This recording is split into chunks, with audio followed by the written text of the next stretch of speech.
Šiandien pasimokinsime, kaip sukurti savo pasiūlymo struktūroje du vokus. Dviejų vokų mums gali prireikti, kai pasiūlymai vertinami pagal kainos ar sąnaudų ir kokybės santykį, o techninės specifikacijos nėra kiekybiškai vertinamos. Tai tokiu atveju mes, kai jau susikūrėme pirkimo aplinką ir priėjome prie žingsnio nustatyti pirkimo eigą, ją pasirenkame. Pasirenkame nustatyti visus sistemoje ir spaudžiame nustatyti pirkimo eigą. Vėl pasirenkame namuką ir spaudžiame apibrėžti pasiūlymo struktūrą. Taip. Čia pasirinkimų nekeičiame, importuoti šabloną ne. Pasiūlymas bus teikiamas dviejose vokuose du vokai. Ar vertintojo prieiga prie pasiūlymo skyrių pilna prieiga. Spaudžiame kitas. Matome 3 skiltis: kvalifikacijos kriterijai, techninis ir finansinis. Tai mūsų pirmąjį voką sudarys šios 2 skiltis: kvalifikacijos kriterijai ir techninis, o antrąjį voką sudarys finansinės skiltis. Tam tikrų pirkimų atvejais, pavyzdžiui, kai atliekame konkretų pirkimą DPS pagrindu, čia matysime tik 2 skiltis, tai yra techninį ir finansinį, kadangi kvalifikacijos kriterijus arba VPD mes jau įvertiname paraiškų vertinimo metu. Taigi, pradedame nuo kvalifikacijos kriterijų ir pasirinkę sraigtelius, spaudžiame ant jų ir spaudžiame pridėti skyrių. Taip, pavadinimas, galime pasirinkti tinkamumo kriterijus, nes tokį pavadinimą matys ir jūsų tiekėjai, ir spaudžiame pateikti. Toliau pasižymime šį sukurtą skyrių, spaudžiame vėl sraigtelius ir pridėti kriterijus. Čia pasirenkame dokumentą, tai reiškia, kad jūsų tiekėjas galės prisegti dokumentus ir čia nurodome, kad pridėkite visus dokumentus nesusijusius su pirkimo objektu ir pasiūlymo kaina. Ir jeigu šios dokumentus tiekėjai pridėti privalomam, pažymėkime privalomą. Ir spaudžiame pateikti.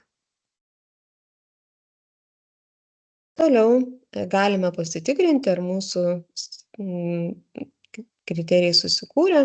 Tai štai matome susiformavusią štai tokią užduotį tiekėjams: pridėkite visus dokumentus ir nurodoma, kad jisai galės pasirinkti failo dydį, kuris yra maksimaliai 10 MB. Toliau einame į vokas techninis ir pasirenkame sraigtelius bei vėlgi pridėti skyrių. Čia pavadiname, pavyzdžiui, pirkimo objektas ir kokybės kriterijai. Ir dabar šitoje vietoje mes turime 2 pasirinkimus. Arba įrašyti svorį 100 ir tada nurodyti kokybės kriterijų pereinamąjį balą, jeigu toks jūsų dokumentas yra numatytas. Arba čia nurodyti 0 ir pereinamojo balo nenurodyti. Nes jeigu čia pasirinksime 100 ir minimalų pereinamąjį balą nurodysime 0, mums sistema neleis išsaugoti, nes pagal sistemos nustatymus kol kas minimalus pereinamas balas visą laiką turėtų būti didesnis negu 0. Tai jeigu mes tokio neturime, 0 nustatome ir štai čia.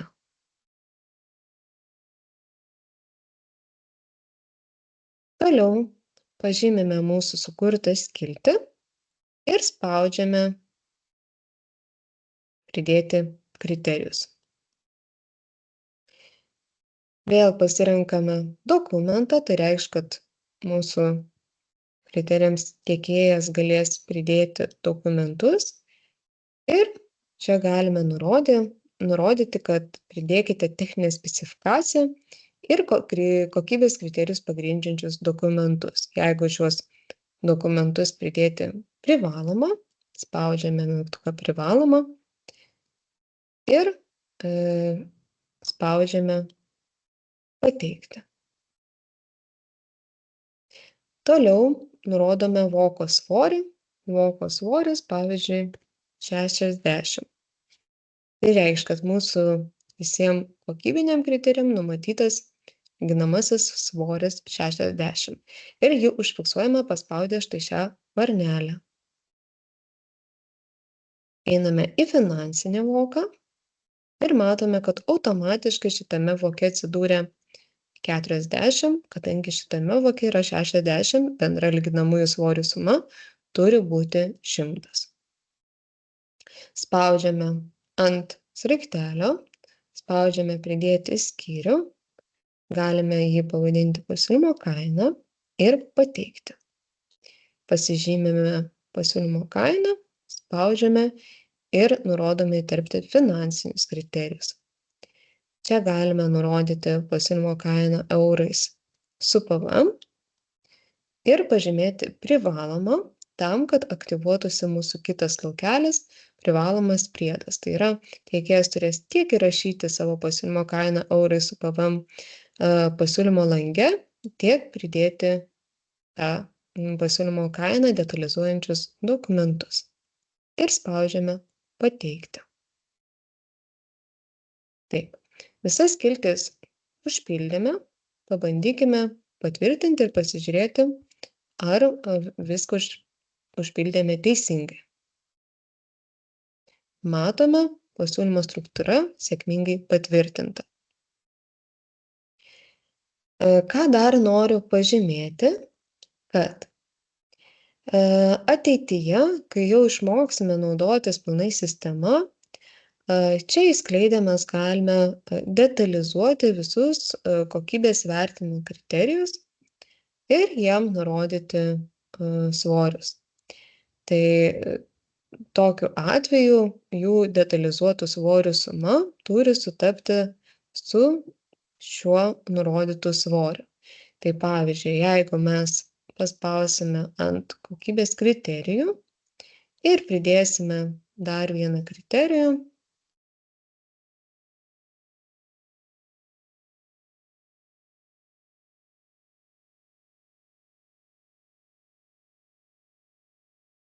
pateiksime. Štai. Kol kas mes nenurodėme, kad tai yra informacija įtraukta į pasiūlymo vertinimą. Tai jeigu mes tą norėtume padaryti, mes turėtume koreguoti pirmąją skiltį. Pavyzdžiui, numatyti, kad bendra visų kriterijų svorių suma yra 100, o minimalus pereinamasis balas 20. Pateikiame. Ir tada čia, pavyzdžiui, nurodytume, kad pirmas kriterijus darbuotojo kvalifikacija, antras kriterijus įgyvendinimo terminas. Ir čia turėtume taip pat koreguoti kriterijų svorius, kad bendrai susidarytų 100. Tai pavyzdžiui, čia nurodykime 80, pereinamasis balas, tarkim, 10, 15 pasiimkim, pateikti ir pakoreguokime antrąjį.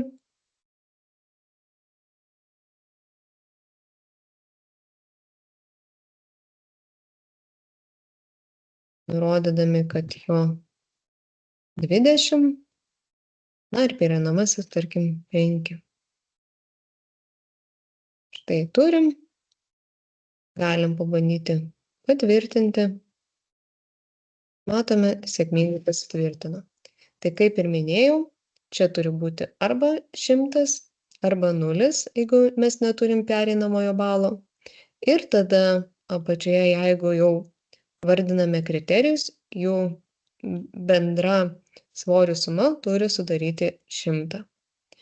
Bet kol kas aš rekomenduoju nustatyti tik tai vieną skiltį, kurioje tiekėjai galės pridėti visus kokybės kriterijus pagrindžiančius dokumentus ir tą darys ne pagal atskirą kriterijų, o tiesiog bendrai į šią pirmo voko techninę skiltį.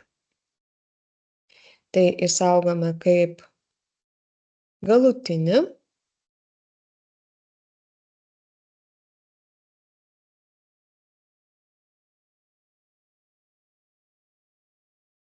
Ir matome, kad nepakeitėme ir sistema neleidžia mums išsaugoti dėl to, kad mūsų svorių suma nesutampa. Einame į redaguoti ir čia pakoreguojame, nuimam apskritai, kad tai įvertinimą nėra įtrauktas kriterijus. Ir čia galime pakeisti, taip pat grąžinti į nulis.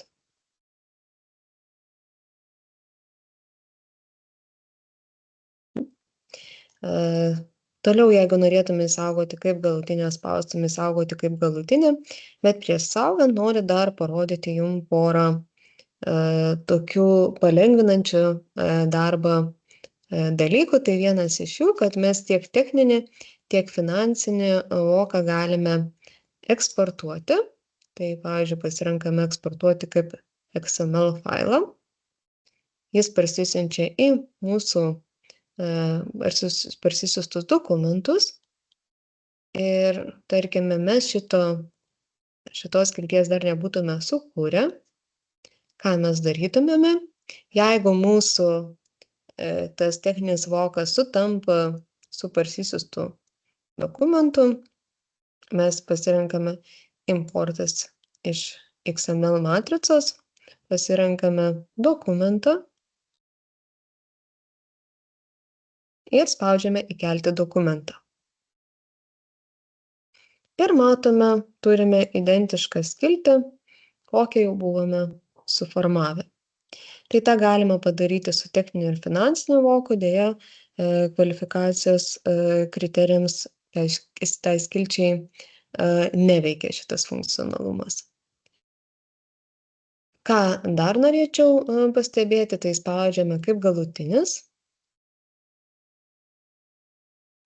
Ir čia turime tokią parinktį kopijuoti kaip naują. Paspaudžiame ją.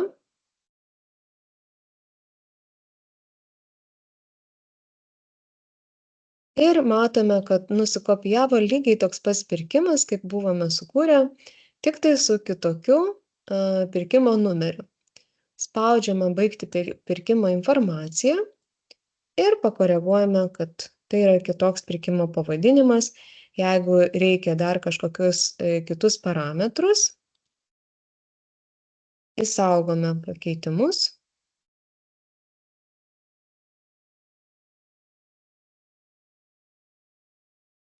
Spaudžiame nustatyti pirkimo eigą, pasirenkame visus sistemoje.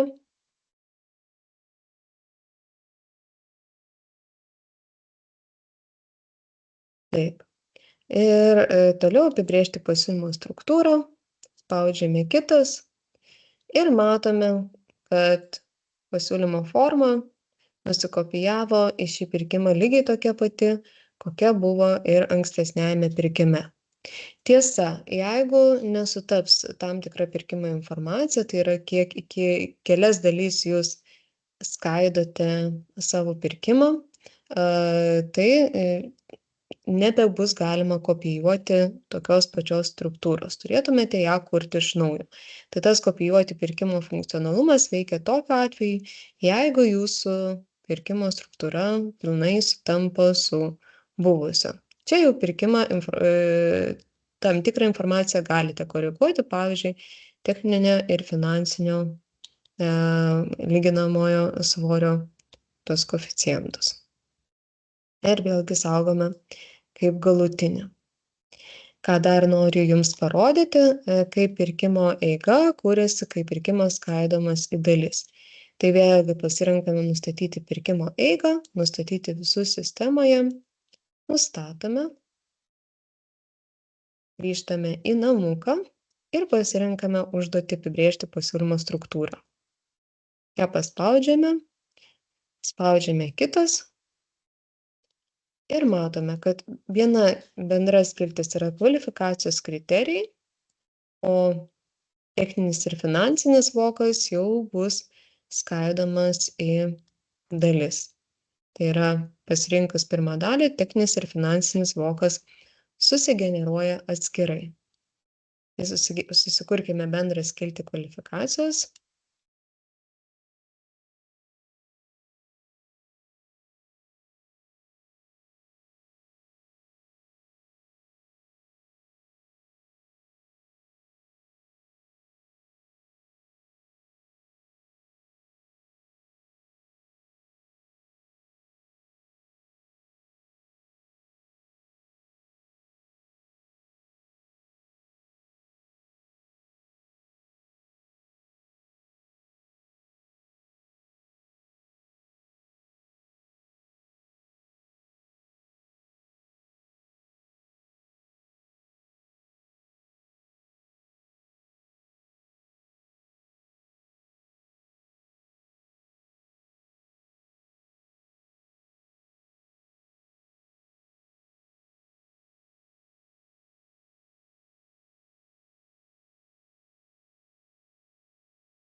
Štai prisijungiame prie tiekėjo aplinkos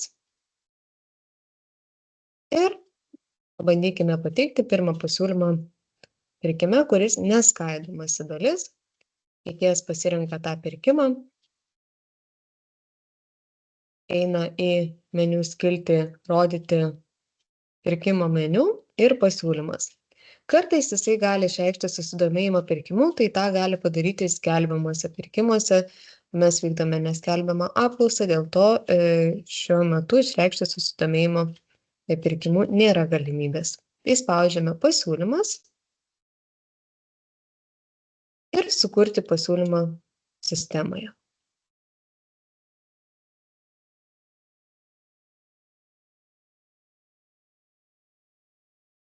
Įrašome pavadinimą ir spaudžiame išsaugoti.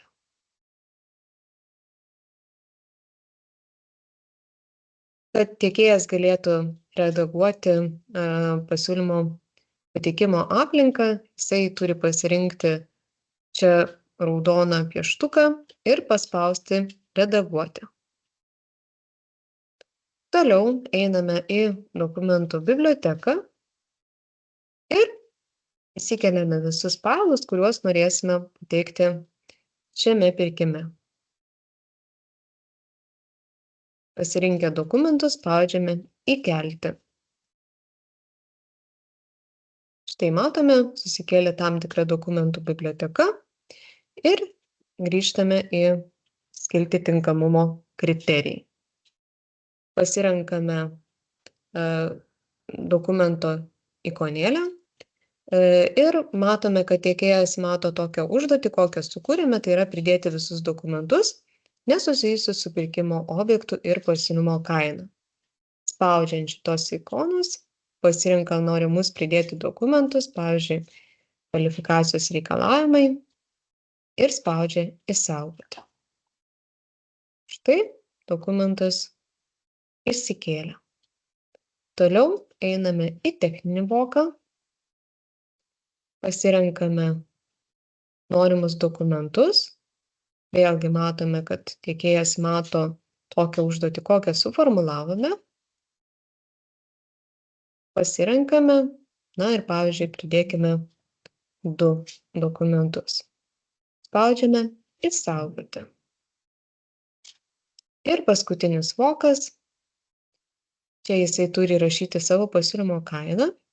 Tai spaudžiame ant užduoties ir įrašome skaičius, pavyzdžiui, 10 000. Jeigu norime įrašyti centus, rašome per tašką, o ne per kablelį. Jeigu įrašysime per kablelį ir bandysime paspausti šone, mums iš karto išmes klaidą ir nurodys, kad būtent per tašką turi būti rašomas centai. Tai pasitaisome. Štai turime įvestą savo sumą. Toliau turime užduotį įkelti dokumentus. Pasirenkame, tarkim, į dokumentą ir štai matome, išsipildė 100% mūsų pasiūlymo visa kūrimo struktūra. Ką toliau? Toliau spaudžiame pateikti. Išeiname iš pasiūlymo kūrimo struktūros. Atnaujiname langą. Ir štai turime pateiktą tiekėjo pasiūlymą. Toliau pabandykime pateikti pasiūlymą pirkime iš 2 dalių.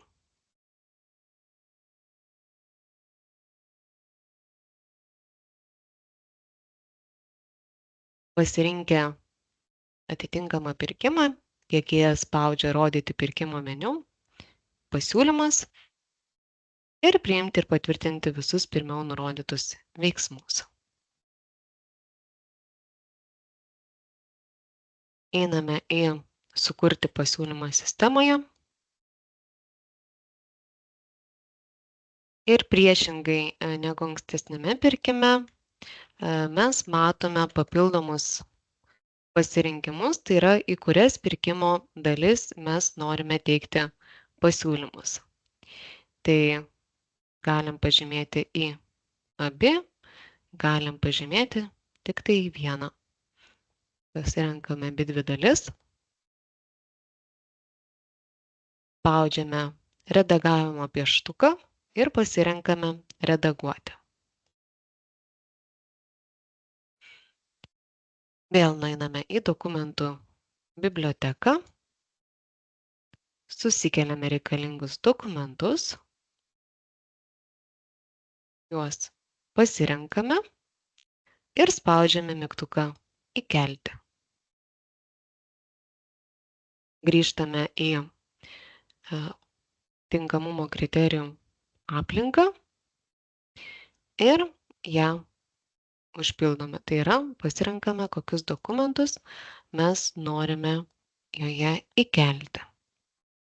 Išsaugome ir matome, kad skiltis 100% užsipildė. Einame į skiltį techninis ir čia jau matome, kad tiekėjas gali pasirinkti, į kurią pirkimo dalį jisai teiks atitinkamus dokumentus.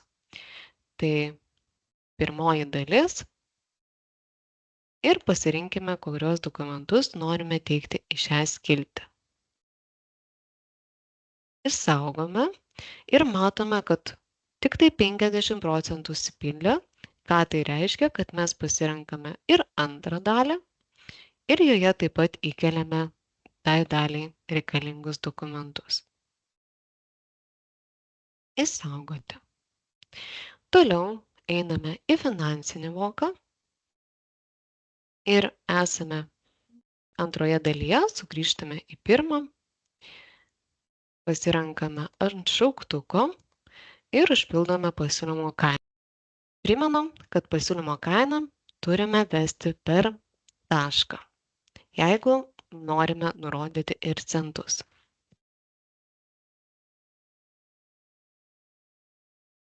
Suvedę sumą mes paspaudžiame tiesiog su pelytės kairiu klavišu ant šalia esančio lauko ir suma užsifiksuoja. Taip pat pridedame dokumentus ir mūsų viena dalis yra užpildyta. Einame į antrą pirkimo dalį, vėl pasirenkame ant šauktuko ir spaudžiame pasiūlymo kainą. Užpildome pasiūlymo kainą, pavyzdžiui, 15 000 ir spaudžiame ant kairių pelytės mygtukų.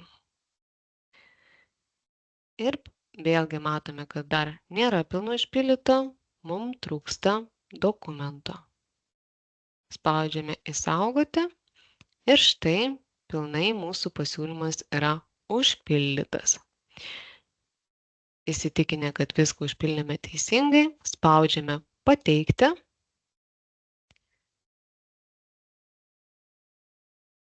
Ir išjungiame pasiūlymo kūrimo aplinką, atnaujiname ir matome, kad mūsų pasiūlymas yra parengtas.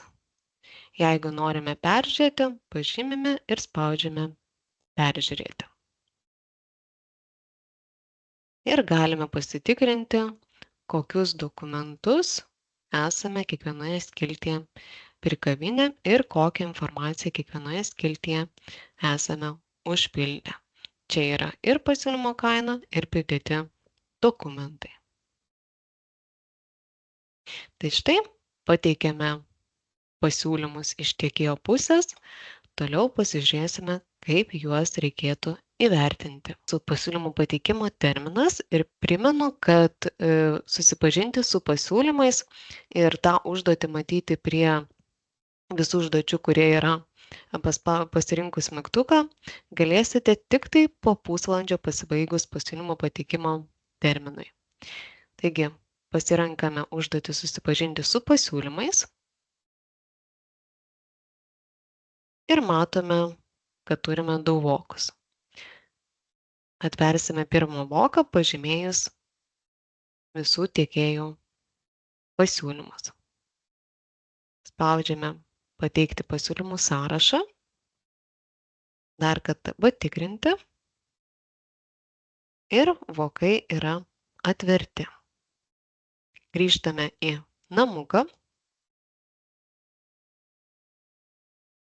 Turime užduotį pasitikrinti interesų konfliktą. Patvirtiname, kad interesų konflikto neturime ir spaudžiame Išsaugoti. Ir turime užduotį atverti vokus.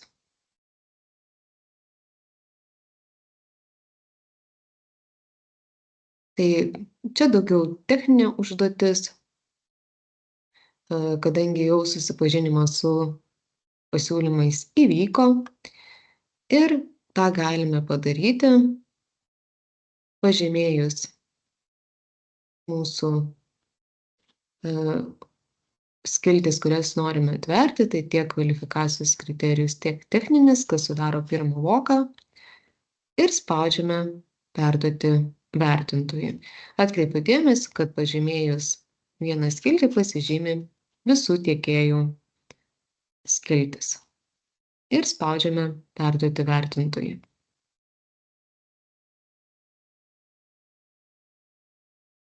Grįžtame į namuką ir turime užduotį įvertinti pasiūlymus. Ką galime padaryti? Visų pirma, spaudžiant ant štai pačio vertintojo tokio trikampio su šauktuku. Ir kadangi mes vertimą atliekame už sistemos ribų ir nesame nustatę minimalaus pereinamojo balo, mums čia nieko suvesti nereikia, tą padarome savo protokoluose ar kitose vertinimo dokumentuose ir spaudžiame Išsaugoti kaip galutinį. Pasirenkame tęsti iki ir einam įvertinti techninę dalį. Norėdami pasižiūrėti, kokius dokumentus prikabino tiekėjas, paspaudžiame štai ant šitos rodiklytės ir matome tokią strėlytę žemyn, kur galime parsisiųsti tiekėjo prikabintus dokumentus. tą galėjom padaryti ir kvalifikacijos skiltyje. Ir vėlgi, kadangi vertinimas atliekamas už sistemos ribų, spaudžiame Išsaugoti kaip galutinį. Štai vieno tiekėjo pirmasis vokas yra įvertintas. Grįžtame į bendrą vertinimo puslapį. Einame į antro tiekėjo skiltis ir atliekame tuos pačius veiksmus. Tai yra, jeigu norime susipažinti su tiekėjo pridėtais dokumentais, spaudžiame ant šios ikonėlės ir parsisiunčiame juos ir spaudžiame Išsaugoti kaip galutinį. Toliau tęsti iki ir einame į techninę dalį. Vėlgi saugome kaip galutinį. Ką atkreipiu dėmesį, jeigu čia būtumėte nurodę minimalų pereinamąjį balą ir pasirinkę 100% techninėje dalyje, tai reikėtų įvesti balą, kurį surinko tiekėjas. Kitu atveju tą tiekėjo pasiūlymą atmestų kaip nepraėjusi pereinamojo balo. O jeigu tiekėjas iš tikrųjų nepraėjo pereinamojo balo, tai tokį reikėtų nurodyti ir jis jau rodytų, kad nebebus traukiamas į tolesnę eilę. Taip, tai tęsti iki, grįžtam į bendrą vertinimo puslapį. Tuomet einame į skiltį bendra vertinimo būklė. Ir čionai spaudžiame Baigti vertinimą.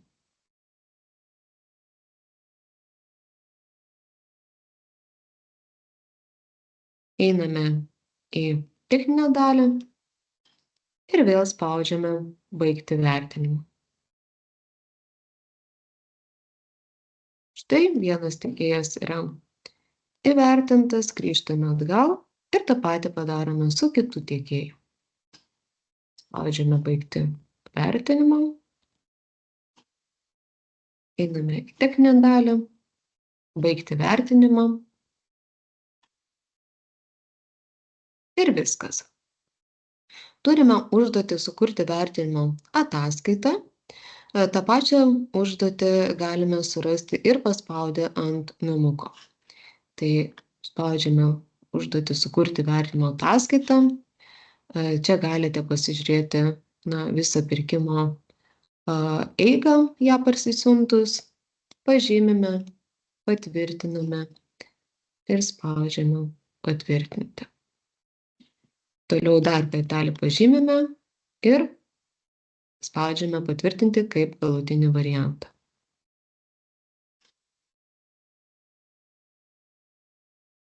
Viskas, vertinimo ataskaita yra patvirtinta, grįžtame į namuką.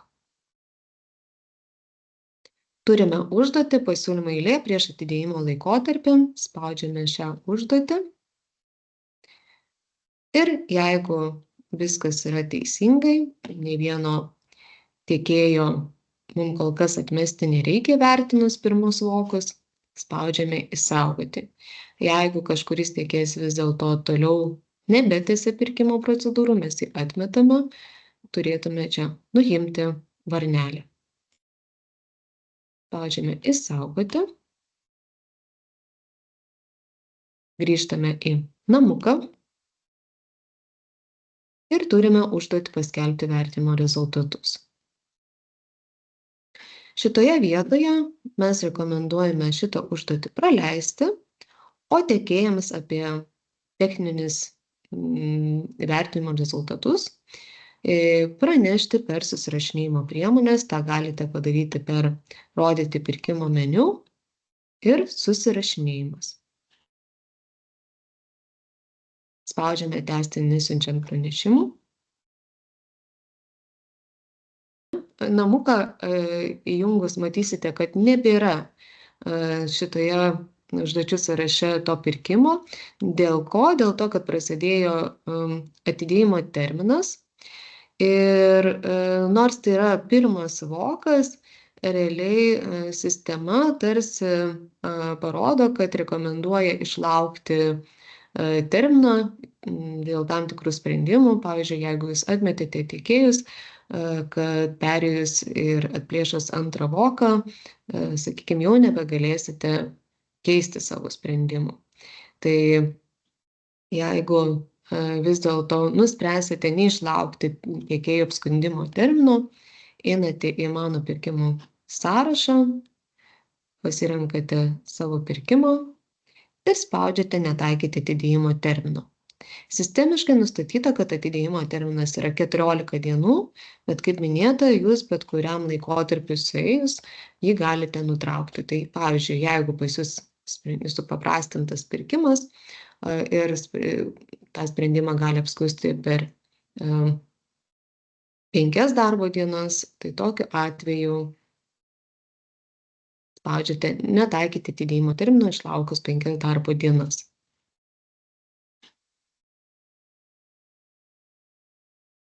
Spaudžiame tvirtinti.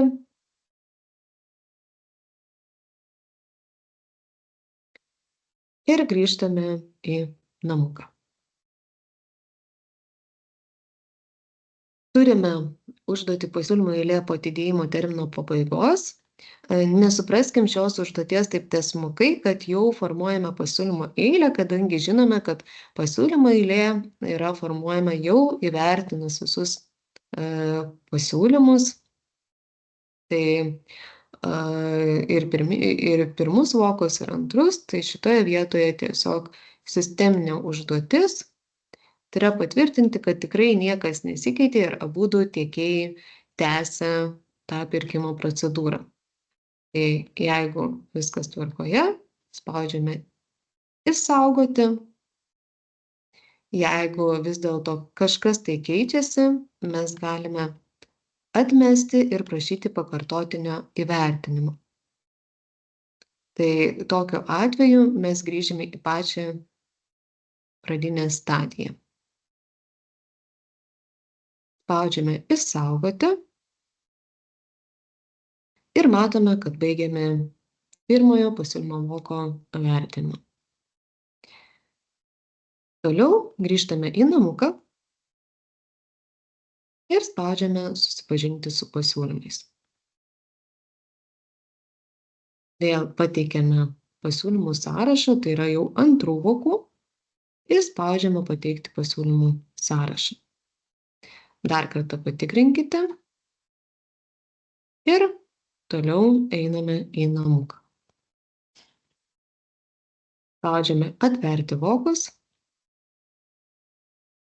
su pelyte važiuojame žemyn ir pažymime finansinį voką ir perduodame vertintojui.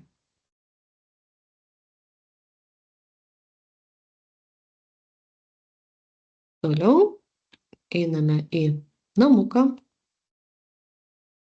ir turime užduotį vertinti pasiūlymus. Kartojame veiksmus, kuriuos atlikome ir su pirmuoju voku. Tai pirma, einame į štai šį šauktuką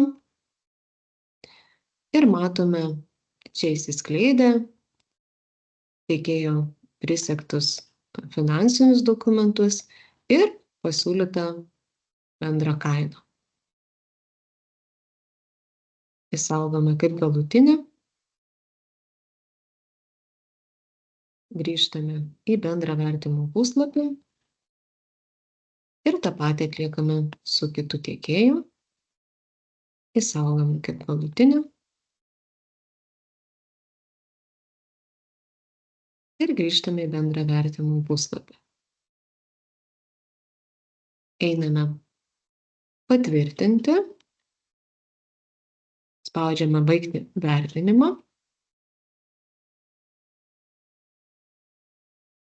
atgal. Ką noriu pažymėti, kad čia balas atsidariusi, matysite tam tikrą detalizaciją, bet kadangi mes kol kas vertinimus atliekame už sistemos ribų, kaip tą padaryti sistemoje, kaip sistemoje susidėlioti formulės, kad jos teisingai veiktų, tą mokinsimės ateityje. Tai kol kas paprastuoju būdu į šitą nekreipiate dėmesio, koks čia yra balas parašytas, tiesiog tą atliekate už sistemos ribų. Spaudžiame atgal. Ir pasirenkame kitą tiekėją ir taip pat baigiam vertinimą. Spaudžiame sukurti vertinimo ataskaitą, pažymime ir ją patvirtiname. Vėlgi pažymime ir patvirtiname kaip galutinį variantą. Grįžtame į namuką ir turime užduotį pasiūlymų eilėje prieš atidėjimo laikotarpį.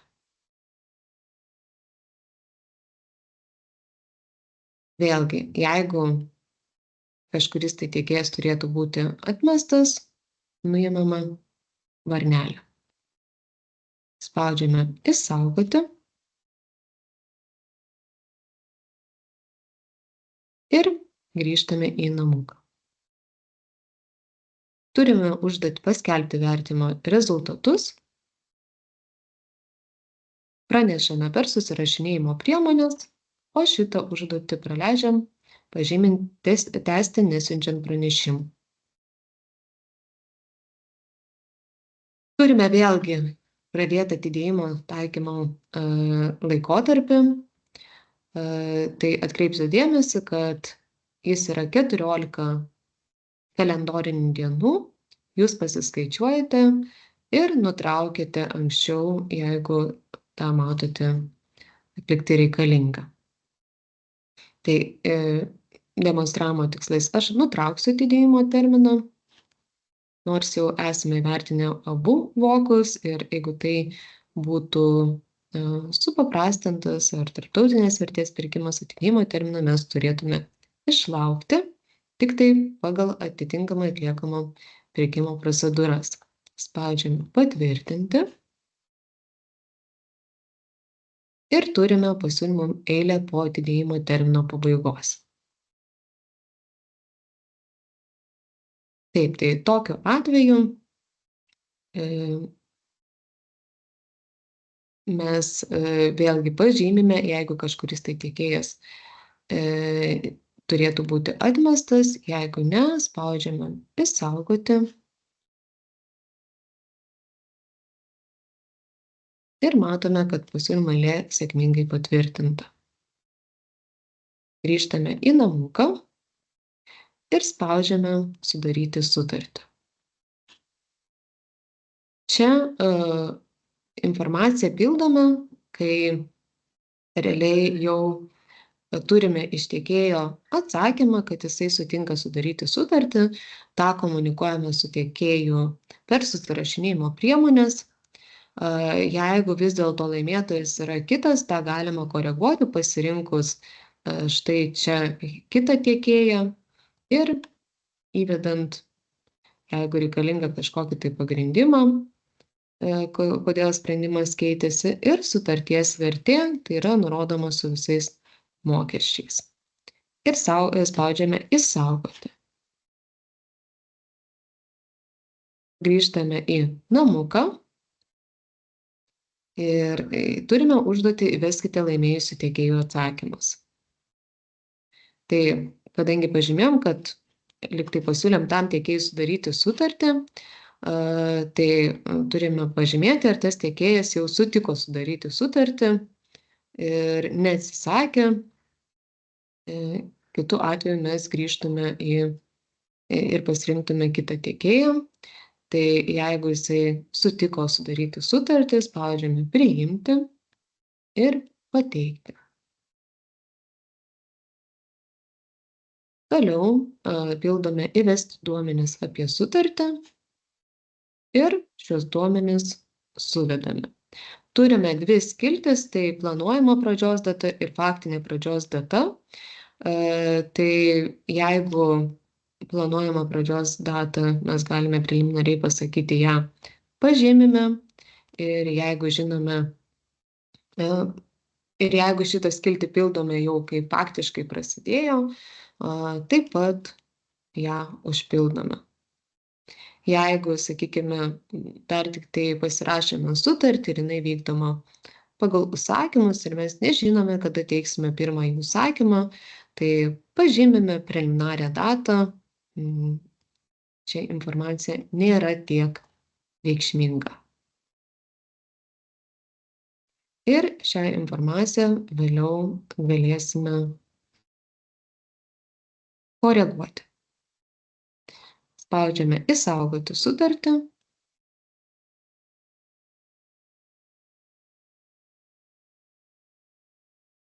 Grįžtame į namuką. Ir matome, kad pirkimo nebėra prie mūsų užduočių sąrašo.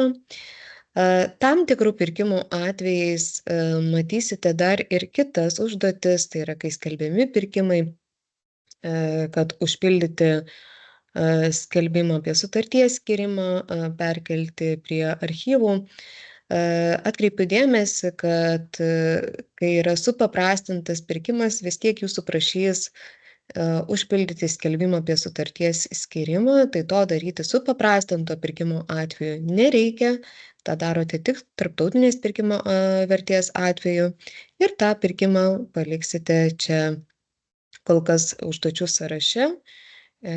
Dar komunikuojame su tiekėju, kad ši užduotis būtų panaikinta.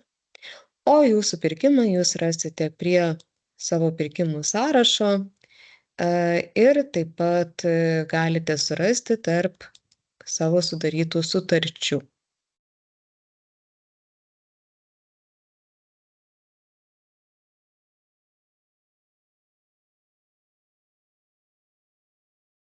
Štai. Toliau dar noriu parodyti porą skirtumų, kaip atrodo, kai pirkimas skaidomas į dalis. Tai turime pasibaigusi pasiūlymų pateikimo terminą, spaudžiame susipažinti su pasiūlymais.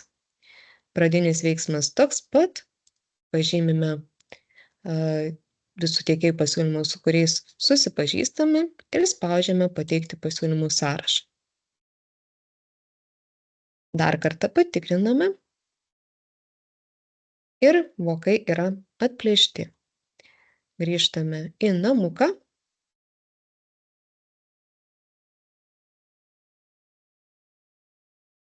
Patikriname interesų konfliktą.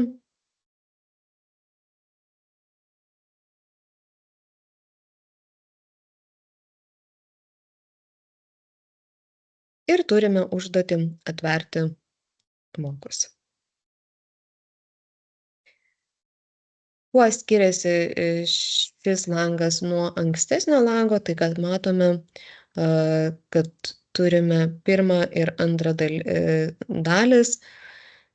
Kvalifikacijos kriterijai matosi bendrai, kaip ir kūrėme pasiūlymo struktūrą, tuo tarpu techninė dalis matysis paspaudus ant pirmos dalies ir antros dalies.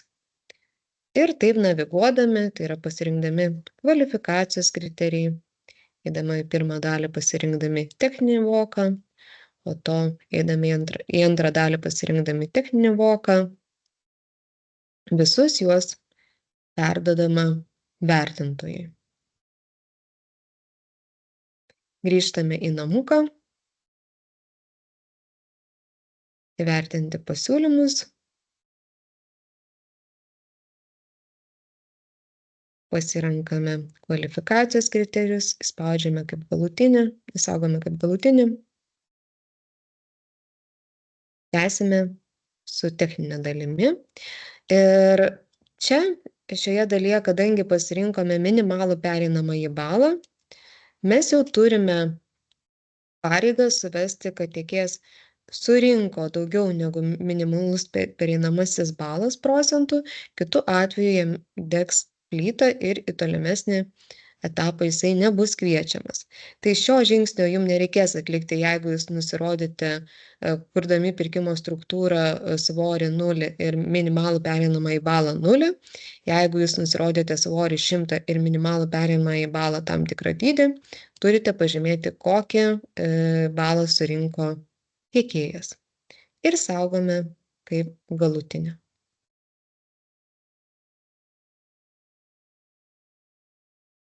Toliau grįžtame į bendrą vertinimo puslapį ir tuos pačius veiksmus kartojame su kitu tiekėju. Tai visa procedūra toliau vyksta identiškai. Ką dar norėčiau atkreipti dėmesį, kad kai pirkimas skaidomas į dalis, priėjus prie etapo sudaryti sutartį, ją sudarinėkite tuomet, kai būsite įvertinę visas dalis.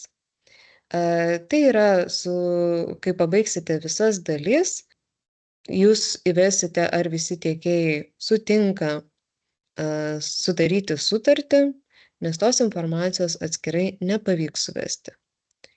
O visą kitą kartojame kaip ir įprastame pirkime, tik tai eina per dvi atskiras dalis, todėl toliau nebedemonstruosiu.